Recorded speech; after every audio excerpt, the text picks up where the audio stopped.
All right, let's get right into it. Today, we're not just talking about managing anxiety. Nope, we're going deeper. We're going to perform a little surgery on the very mindset that keeps you feeling stuck. This is all about finding a fundamental glitch in your brain and, more importantly, giving you the tools to rewire it for action. Wow, that's a pretty brutal way to start, right? But let's be real for a second. Does it feel true? That feeling of being trapped inside your own head, where every single ambition, every goal, is met with this blaring internal alarm bell. You know exactly what I'm talking about. The heart starts racing, your throat gets tight, and this flood of doubt just washes over you. And this is probably the most important thing you're going to hear. Stop blaming yourself. You are not weak, you are not a coward. You're just operating with basically Stone Age software in a totally modern digital world. See, this isn't a personality problem. It's a hardware-software mismatch. It's a glitch. And the great thing about glitches, they can be corrected. So, first things first, let's understand the architecture of this prison. It's built on a feedback loop where the very thing that's designed to help you thrive, your brain, can actually turn against you. It floods your mind with this storm of what-ifs the second you even think about stepping outside your comfort zone. So, this biological glitch at its core is really just an overreaction. Your brain's ancient survival wiring, the part that was designed to protect you from, say, a saber-toothed tiger, is now firing off because you have to give a work presentation. To your brain, the threat level feels exactly the same, even though the stakes are, completely different. Now, if you want to fix this glitch, you've got to meet the two main players in this internal fight. I want you to think of it as a battle raging inside your head between two distinct parts, the beast and the master. Understanding who they are is the absolute first step to taking back control. Okay, so let's break this down. On one side, you've got the master. That's your cortex. Think of it as the calm professor in your mind. It reasons, it plans, it uses logic. But on the other side, you've got the beast. That's your amygdala. The beast doesn't think, it doesn't plan, it just feels and reacts. It's your raw, emotional, hair-trigger alarm system. So what is an anxiety attack? Well, it's pretty simple, really. It's the beast hijacking the entire control room. Your amygdala senses a threat, and that could be anything like a potential rejection or fear of failure, and it just floods your entire system with adrenaline. The logical master is completely drowned out by the beast's screaming panic signal. And this is precisely why you can't just think your way out of anxiety.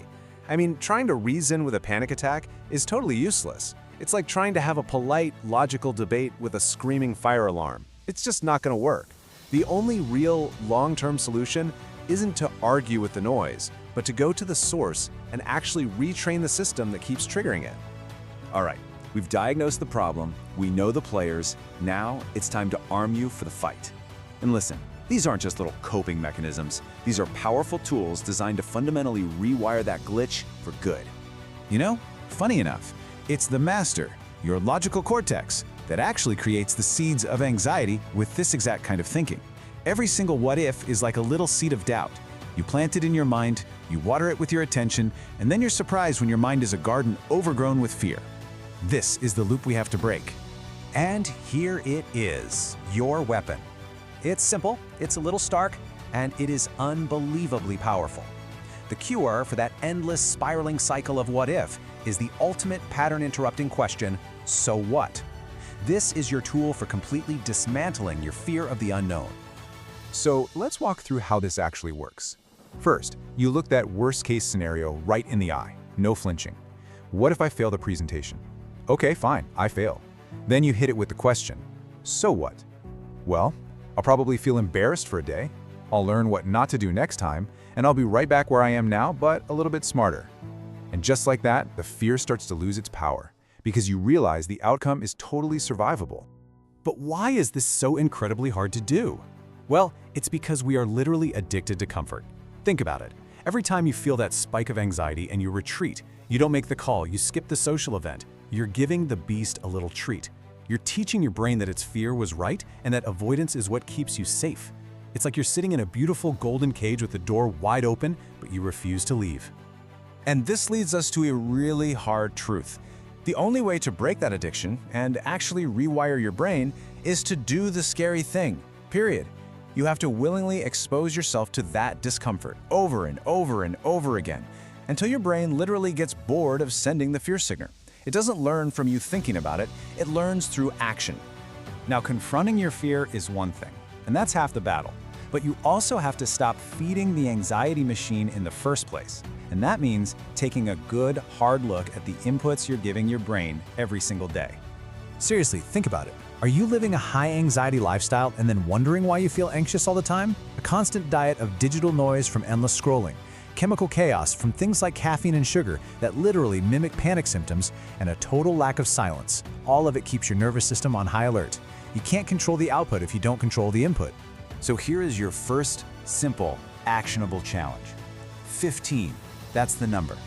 Your mission is to find just 15 minutes every single day to sit in total, absolute silence. No phone, no music, no podcasts, just you. And the goal here isn't to have zero thoughts. That's impossible. The purpose is to practice watching them come and go without getting swept away. It's about building a little space between you and your thinking. This practice teaches you a really profound lesson. You are the observer of your thoughts, not the thoughts themselves. A master doesn't have to react to every single barking dog in their mind. Okay, we've gone through the problem, the weapons, and the lifestyle changes. So let's boil all of this down into a final, crystal clear command. Your direct instructions for taking back the controls. Here it is, 3 simple rules. First, stop wrestling with the feeling of anxiety. Just let it be there. I promise you it'll burn itself out. Second, every time your brain lobs a what if at you, you immediately counter it with a firm so what. And third, and this one is absolutely critical, you must take action while you are still afraid. The fear does not leave until after you move. And I want you to remember this. The beast in your brain, that ancient, reactive, screaming alarm system, it's always gonna be loud. It's designed that way, but it is not in charge. It responds to your commands, to your actions, and your choices. You are the master. Now go get to work.